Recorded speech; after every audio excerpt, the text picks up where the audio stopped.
दुपारच्या वेळी तिच्या सासू सासऱ्यांचं जेवण झाल्यावर मेघना भांडी किचनमध्ये घेऊन चालली होती तेव्हा तिला पाठीमागून तिच्या सासऱ्यांचा आवाज आला।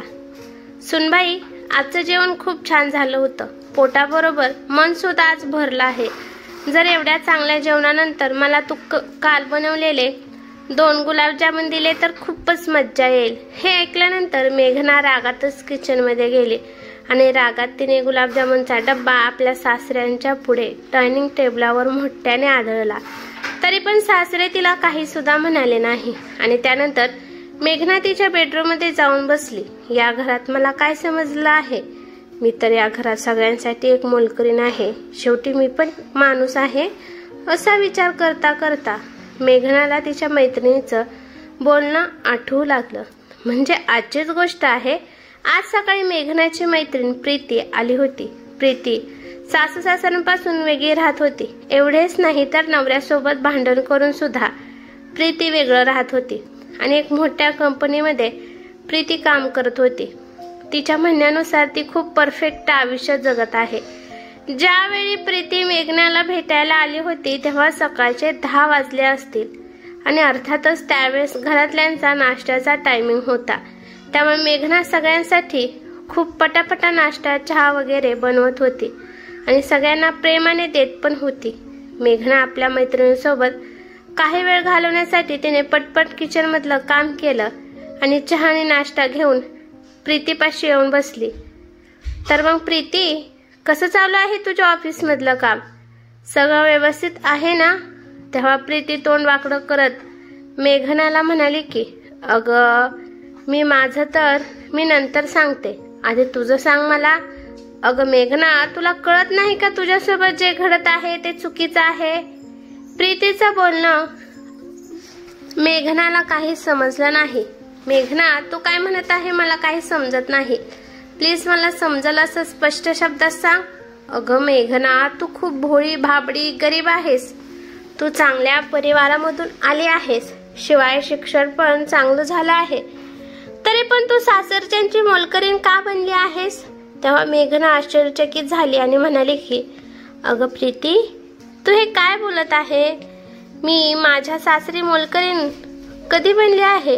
अगं हे तर माझंच घर आहे आणि परिवार आहे, खूप प्रेम करणारा नवरा मिळाला आहे मला आणि सासू सासरे तर मला एवढे प्रेम करत आहेत की जेवढे ते त्यांच्या मुलीवर सुद्धा करत नसतील। या घरात मला लक्ष्मीचा दर्जा दिला जातो, म्हणूनच मी सासऱ्यांना एवढं प्रेम करते।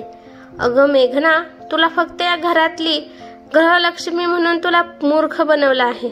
अगं ते तुला त्यांच्या बोटावर नाचवत आहेत आणि तुला वाटत आहे का की तुझी या घरात खूप किंमत आहे? तू फक्त या माणसांसाठी एक मोलकरीण आहेस। कधी तुझ्यासाठी तू विचार केला आहेस का? सकाळपासून संध्याकाळपर्यंत तू या माणसांसाठी काम करत असतेस, मग तुझी पण एखादी लाईफ आहे का नाही? का दुसऱ्यांसाठीच आयुष्यभर झटणार आहे, दुसऱ्यांचीच काळजी घेणार आहे? तू तुझ्याबद्दल कधी विचार करणार आहे? अगं गोड गोड बोलून तुझ्याकडून हे सगळे काम करून घेत आहेत। जर तू तुझ्यासाठी आत्ताच काही नाही बोलली तर तुला परत पश्चाताप होईल। तू पण सांग तुझ्या सासरच्या माणसांना की तू पण आजकालच्या शिकलेल्या मुलीपैकी एक मुलगी आहे। तुमची मी मोलकरीण नाही जे दिवसभर तुमच्या मागे पुढे करील। कधीतरी स्वतःसाठी वेळ काढून बाहेरची दुनिया सुद्धा बघ। अगं मेघना, शॉपिंग करण्यासाठी जा, नवीन स्टाईलचे कपडे घाल, तुझ्या मैत्रिणीसोबत पार्टीला एन्जॉय करण्यासाठी फिरायला जात जा। मला बघ, मी आजकालच्या मुलीसारखी कॉन्फिडंट मुलगी आहे। सासरच्यांनी मला पाण्यात ढकलण्याचा प्रयत्न केला, परंतु मी पोहत पोहत किनारी आली आहे आणि त्यानंतर मी माझ्या परीने आयुष्य जगण्याचा विचार केला आणि नवरा पण त्याच्या मनानुसार वागवण्यासाठी माझ्यावर प्रेशर टाकत होता। त्यामुळे त्यापासून सुद्धा मी सगळे नाते तोडून टाकले आणि आज मी माझ्या इच्छेने जगत आहे आणि खूप संतुष्ट पण आहे। त्यामुळे मी तुला हे सांगत आहे की या माणसांच्या गोड बोलण्यावर जाऊ नकोस, नाहीतर तू तुझं आयुष्य खराब करून घेशील। प्रीतीच्या मैत्रिणीचं बोलणं ऐकल्यानंतर मेघना मजबुरीने विचार करू लागली। आज तिला जे पॉझिटिव्ह वाटत होतं ते सगळं निगेटिव्ह वाटू लागलं। तिला तिच्या सासू सासऱ्यांचं प्रेम, नवऱ्याचं प्रेम सगळं खोटं खोटं दिसू लागलं. पण तिने स्वतःला सांभाळलं आणि प्रीतीला म्हणाली की अगं प्रीती, हे बोलणं सोड, आपण खूप दिवसानंतर भेटलो आहे तर एन्जॉय करू. त्यावेळेस मेघनाने प्रीतीच्या बोलण्याकडे दुर्लक्ष केलं. पण प्रीतीचा एक ना एक शब्द मेघनाच्या डोक्यात आणि हृदयात हळहळ चालला होता. मैत्रिणीचं बोलणं ऐकल्यानंतर मेघनाला खरंच असं वाटू लागलं की सासरचे माणसे माझा फक्त फायदा घेतात आणि त्यांच्या नजरेत माझी फक्त एक मोलकरीण आहे म्हणून इज्जत आहे. थोड्या वेळानंतर प्रीती म्हणाली की ठीक आहे मेघना, मी आता जाते. अगं खूप दिवस झालं मी ब्युटी पार्लरला गेली नव्हती. त्याचं काय आहे ना, मी माझी पूर्णपणे काळजी घेते. आणि प्रीतीने एक तिरका कटाक्ष मेघनाकडे टाकला आणि ती बॅग घेऊन निघाली. पण जाता जाता ती मेघनाला म्हणाली की कदाचित मेघना, माझ्या बोलण्यावर तुला राग आला असेल, पण मी जे म्हणाले त्याच्यावर एकदा विचार कर.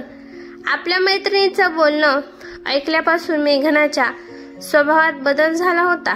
विचार करत होती तेव्हा तिला आवाज आला की सुनबाई, जरा माझा चष्मा आणून दे, चष्म्याशिवाय मला पेपर वाचता येत नाही. तेव्हा मेघना खूप मोठ्या आवाजात म्हणाली की हे बघा बाबा, माझ्याकडे तुम्हाला चष्मा देण्यासाठी वेळ नाही, त्यामुळे थोड्या वेळाने पेपर वाचा. पेपर वाचल्याशिवाय तुम्हाला करमत नाही का?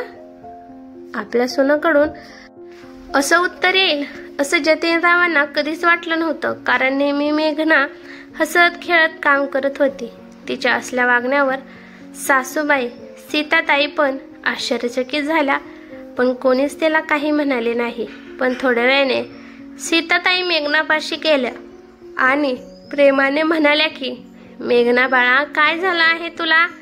कशाचं टेन्शन आहे का? किंवा तुझी तब्येत ठीक नाही का? पण मेघनाला वाटलं की सासूबाई माझ्या एकटेपणाचा फायदा घेऊन मला गोड बोलत आहेत. त्यामुळे मेघना त्यांच्यावर ओरडत म्हणाली की नाही नाही नाही, मला कशाचं टेन्शन असणार? कारण तर मी इथं तुमच्या सगळ्यांचं टेन्शन दूर करण्यासाठी बसली आहे, तर मग मला कुठून टेन्शन येणार आहे? तुम्ही इथून जावा आणि तुमच्या खोलीत जाऊन आराम करा. तुमची कामवाली बाई मी तर आता आराम करत आहे. सीताताईला अजून काही बोलून त्यांना व्यवस्थित वाटलं नाही, त्यामुळे त्या शांतपणे तेथून उठल्या आणि निघून गेल्या. संध्याकाळच्या वेळी मेघनाने वेगळी भाजी बनवली नाही. दुपारची जी होती तीच भाजी सगळ्यांसमोर मांडली. तिच्या नवऱ्याला कळाले की ही भाजी दुपारची आहे, त्यामुळे तो तिला म्हणाला की अगं मेघना, दुपारचीच भाजी दिली आहे, आता काही बनवलं नाही का? ती आपल्या नवऱ्यावर रागवत म्हणाली की मला सारखी सारखी वेगळी भाजी बनवता येत नाही. जर खायची असेल तर खावा, नाही तर जाऊन झोपू शकता. हे बघा, मी आजपासून सगळ्यांसाठी वेगवेगळी भाजी बनवत बसणार नाही. असं म्हणून मेघना तिच्या खोलीत गेली आणि झोपली. मेघनाकडून हे उत्तर मिळाल्यावर तिच्या नवऱ्याला नीलला पण धक्का बसला, पण तरी पण मेघनाला काही नाही म्हणाले कोणी. सगळ्यांनी शांतपणाने जेवण केलं आणि आपापल्या खोलीमध्ये निघून गेले. खोलीमध्ये मेघना विचार करत होती की मला या लोकांनी नोकरानी समजलं आहे, पण मला समजायला खूप वेळ झाला. ती मनातल्या मनात विचार करते की मी उद्याच्याला नाश्त्याला काहीच बनवणार नाही. ज्यांना काही खावं वाटतंय त्यांनी स्वतःच्या हाताने बनवावं, नाहीतर सासूबाईंना सांगणार आहे तुमचं तुम्ही बनवा. मी जर जेवण नाही बनवलं तर 2 दिवसातच त्यांचे डोकं ठिकाणावर येईल. नाही आलं तर मी माझं नाव मेघना सांगणार नाही. सकाळच्या वेळी ती जाणून बुजून खोलीच्या बाहेर गेली नाही, पण थोड्या वेळाने तिची सासू दरवाजात आली आणि म्हणाली की सुनबाई, आज तुझी नणंद येणार आहे, त्यामुळे जेवणात काहीतरी स्पेशल बनव. मला वाटते की तू पनीरची भाजी बनवावी. तू तोपर्यंत तयार होऊन ये, तोपर्यंत मी खीर बनवते. सासूबाईचं बोलणं तिने शांतपणे ऐकलं आणि नंतर मेघना रागात म्हणाली, मी तर फक्त तुमची फुकटातली नोकरानी बनून राहिली आहे, कारण मी रोज तुमच्यासाठी खायला आणि तुमची कामे करत असते आणि वरून पाहुण्यांची सुद्धा मलाच उठाठेव करावी लागते. आता खूप झालं, माझ्याकडून कोणतीच उमेद ठेवू नका. तसं म्हणून मेघना पाय आपटत बाथरूम मध्ये चालली होती, पण तिचा अचानक पाय घसरला आणि ती जोरदार आदळली आणि तिचं डोकं बेडच्या कोपऱ्याला लागलं. त्यामुळे मेघनाचा एक पाय खूप दुखायला लागला आणि डोक्यातून रक्त पण येऊ लागलं। सीताताई हे पाहून खूप घाबरल्या। त्या पटकन मेघनापाशी आल्या आणि तिला आधार देऊन बेडवर बसवलं आणि त्यांनी एक ओढणी तिच्या डोक्याला बांधली, ज्यामुळे रक्त कमी वाहेल। त्यानंतर हळूहळू त्यांनी तिला झोपवलं। सकाळचा टाइम होता, त्यामुळे तिचा नवरा पण घरीच होता। तो बाहेर अंगणात एक्सरसाइज करत होता आणि सासरे जतीनराव पण तिथेच आसपास फिरत होते। सीताताईंनी मोठ्याने दोघांना पण आवाज दिला। सीताताईंचा आवाज ऐकून दोघे पण पळत आले। मेघनाच्या नवऱ्याने पटकन त्याची 4 व्हीलर काढली आणि त्यामध्ये मेघनाला बसवलं। तिला भयंकर वेदना होत होत्या आणि सासू सासरे पण तिच्या सोबत बसले।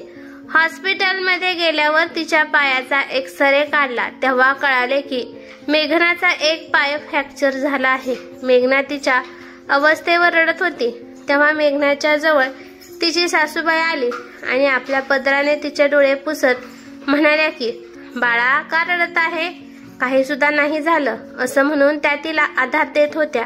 मेघना बाळा, आम्ही सगळे आहोत ना, त्यामुळे तू टेन्शन घेऊ नकोस आणि डॉक्टरांनी सांगितलं आहे की फ्रॅक्चर थोडंसं आहे आणि काही दिवसातच तू व्यवस्थित होशील। मेघनाच्या पायाला प्लॅस्टर घातल्यानंतर काही तासांनी डॉक्टरांनी त्यांना घरी पाठवले। तोपर्यंत मेघनाची नणंद पण घरी आली होती। मेघनाने पाहिलं की तिच्या नणंदने सगळं घर व्यवस्थित केलं होतं, कारण तिच्या वहिनीला सगळा पसारा पाहून कोणताही त्रास व्हायला नको। गृहिणी अशी असते की तिला घरात झालेला पसारा पाहून खूप टेन्शन येतं आणि जर ती जोपर्यंत तो पसारा व्यवस्थित करत नाही तोपर्यंत तिला करमत नाही। त्यामुळे तिच्या नणंदला माहित होतं की मेघनाला जर सगळीकडे असा पसारा झालेला दिसला तर तिला त्रास होईल, त्यामुळे तिने सगळं व्यवस्थित केलं होतं। मेघनासाठी तिच्या सासऱ्यांनी व्हीलचेअर आणली होती आणि त्या व्हीलचेअरवर मेघनाला बसवलं होतं आणि मग ते हळूहळू तिच्या खोलीपर्यंत गेले आणि तिला सगळ्यांनी मिळून बेडवर झोपवलं। मेघनाने पाहिलं की बेडरूम सुद्धा तिच्या नणंदने व्यवस्थित ठेवली होती आणि सासूबाई पण तिच्या तब्येतीची काळजी घेत होत्या। तिला औषध पाणी सुद्धा वेळेवर देत होत्या आणि तिने तिच्या सासऱ्यांकडे पाहिले तर तिचे सासरे तिच्यासाठी सफरचंद कापत होते। नणंदने मेघनाला तिच्या तब्येतीबाबत विचारले। त्यानंतर ती तिच्या आईला म्हणाली की आई, तू फक्त वहिनीची काळजी घे, घरातलं सगळं काम मी करते, तू अजिबात कशाचं टेन्शन घेऊ नकोस आणि वहिनीला पण कशाचा त्रास होऊन देऊ नकोस आणि मी आता काही दिवस इथेच राहणार आहे। मी 2 दिवसांनी जाणार होती, पण वहिनीची तब्येत पाहून मी लवकर जाणार नाही। तिच्या सासरच्यांचं तिच्यावर असणारं प्रेम पाहून तिला खूप आता पश्चाताप होऊ लागला की आपण कालपासून सासू सासऱ्यांचं मन दुखेल असं बोलत होतो। तिला आता कळालं की ती जे काय करत होती ते चुकीचं होतं। मैत्रिणीच्या बोलण्यात येऊन ती तिच्या सासरच्या माणसासोबत वाईट व्यवहार करत होती। आज जरी मेघनाला शारीरिक त्रास होत असेल, परंतु तिचं मन हे पाहून खूप संतुष्ट होतं, कारण तिला समजलं होतं की या घरात तिचं स्थान कुठे आहे।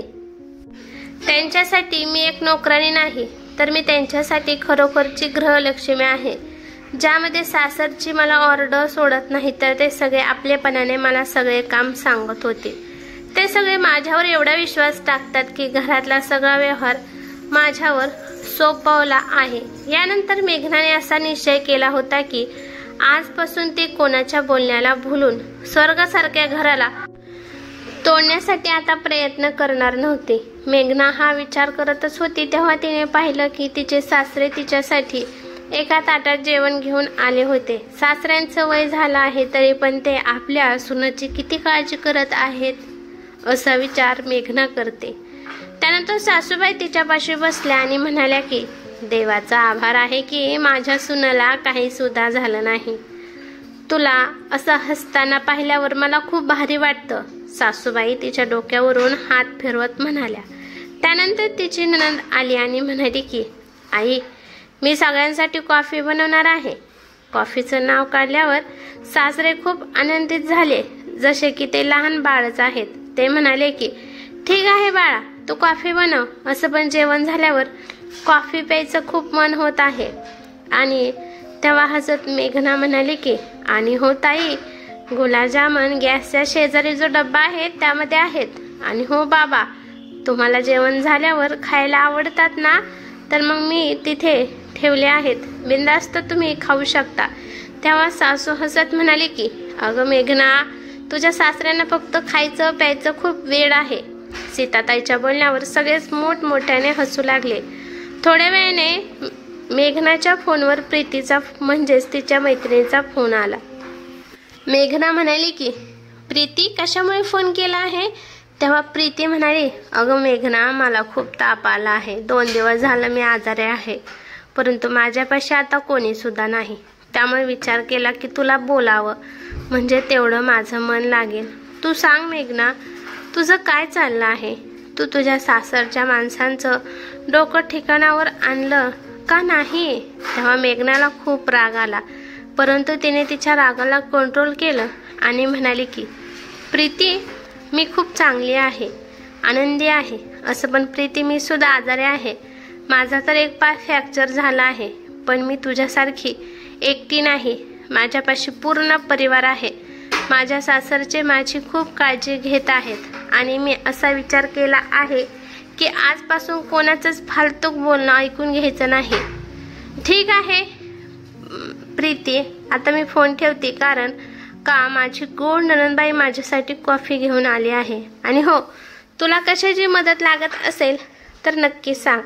असं पण माझ्या सासरचे एवढे चांगले आहेत की ते तुझी सुद्धा हसत हसत मदत करू शकतात. असं म्हणून मेघनाने रागात फोन ठेवून दिला. त्यानंतर सगळे मिळून कॉफी पिऊ लागले. तेव्हा मेघना तिच्या सासूच्या सासऱ्यांची आणि नवऱ्याची माफी मागू लागली, कारण तिने तिघांचं जरा मन दुखवलं होतं. त्यानंतर मेघना प्रीतीने तिच्या डोक्यात काय भरवलं हे सगळं सासरच्यांना सांगितलं. सासरे म्हणाले की तरीच म्हणालो की माझी गोड सून माझ्यासोबत एवढं कडू का वागत होती, बोलत होती, कारण माझ्या सुनेच्या डोक्यात कोणीतरी कडू भरवलं होतं. पण जाऊ दे, जे झालं ते गंगेला मिळालं. पण आमच्या मनात तुझ्याबद्दलचा कोणताच राग नाही बाळा. चला, या गोष्टीवर आपण तोंड गोड करू. असं म्हणून सगळे हसू लागले आणि कॉफी पिऊ लागले. आणि मेघनाला तिच्या भाग्यावर आज खूप गर्व वाटत होता. ही कथा कशी वाटली ते मला कमेंट करून नक्की सांगा. कथा आवडली तर लाईक शेअर नक्की करा आणि चॅनलवरती नवीन असाल तर चॅनलला सबस्क्राईब करा. धन्यवाद.